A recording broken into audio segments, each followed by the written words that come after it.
আপনাদেরকে তারা মিথ্যা কথা বলবে এবং মিথ্যা তথ্য দিবে। যেমন আপনাদেরকে বলবে যে 8 ঘন্টা ডিউটি, থাকা খাওয়া কোম্পানির ফ্রি এবং 2 বছর পর ভিসা কোম্পানি রেনু করে দিবে। এই কথাগুলো সম্পূর্ণ মিথ্যা। আসসালামু আলাইকুম, সবাইকে সংযুক্ত আরব আমিরাতের দুবাই শহর থেকে জানাই স্বাগতম।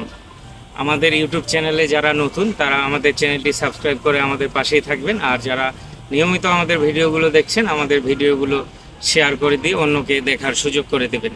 তো আজকে যে বিষয়টি নিয়ে কথা বলবো, যারা আসলে সংযুক্ত আরব আমিরাতের এই দুবাই শহরে কাজ করতে আসতে চাচ্ছেন বা জবের জন্য আসতে চাচ্ছেন, যারা চাকরির জন্য আসতে চাচ্ছেন, এই ভিডিওটি তারা মনোযোগ দিয়ে শুনবেন, তাদের জন্য অনেক গুরুত্বপূর্ণ।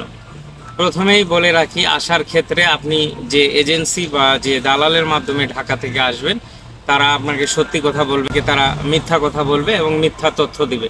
যেমন আপনাদেরকে বলবে যে 8 ঘন্টা ডিউটি, থাকা খাওয়া কোম্পানির ফ্রি এবং 2 বছর পর ভিসা কোম্পানি রেনু করে দেবে। এই কথাগুলো সম্পূর্ণ মিথ্যা। এই ধরনের কোনো সিস্টেম দুবাইয়ে গত 15 বছর থেকে নেই, শুধু আজকে আর কালকে না।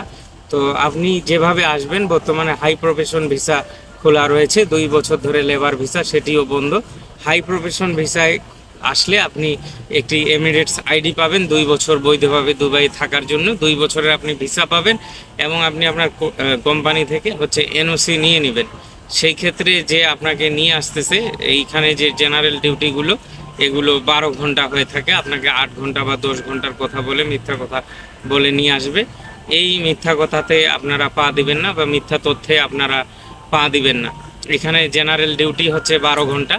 তো আপনি যদি আসতে চান আপনাকে 12 ঘন্টা কাজ করার মতো মন মানসিকতা নিয়ে আসতে হবে। আর আপনার এই ভিসাগুলো হচ্ছে ফ্রি জোনের ভিসা বা ফ্রি ভিসা। আপনি এই এমিরেটস আইডি নেওয়ার পর, এনওসি নেওয়ার পর যেইখানে ইচ্ছা যেখানে খুশি সেখানে কাজ করতে পারবেন। তবে এমন মানুষের মাধ্যমে আসেন যারা এখানে নিয়ে আসার পর আপনাকে ভালো একটি জব দিবে বা ভালো জব দিতে পারবে। তো আপনি এখন কি জব করবেন বা এখানে বেতন কত, সেটি নির্ভর করবে আপনার যোগ্যতার উপর। আপনি যদি ন্যূনতম এইচএসসি পাস হয়ে থাকেন, আপনার স্কিল থাকে হিন্দি, উর্দু এবং ইংলিশে ভালো কথা বলতে পারেন, তাহলে আপনি থাকা খাওয়া সব কিছু বাদ দিয়ে 40 থেকে 50 হাজার টাকা প্রথম অবস্থায় মাসে ইনকাম করতে পারবেন। এরপর আপনি যখন এখানে পুরাতন হয়ে যাবেন তখন আস্তে আস্তে আপনার স্যালারিটা বৃদ্ধি করবে বা বাড়িয়ে দেওয়া হবে। তো এখানে ফ্রি ভিসা, মিথ্যা ফাঁদে পড়ে আপনারা আসবেন না। কাজের গ্যারান্টি এবং কাজের নিশ্চয়তা নিয়ে আসবেন। আশা করি বুঝতে পেরেছেন। ধন্যবাদ সবাই।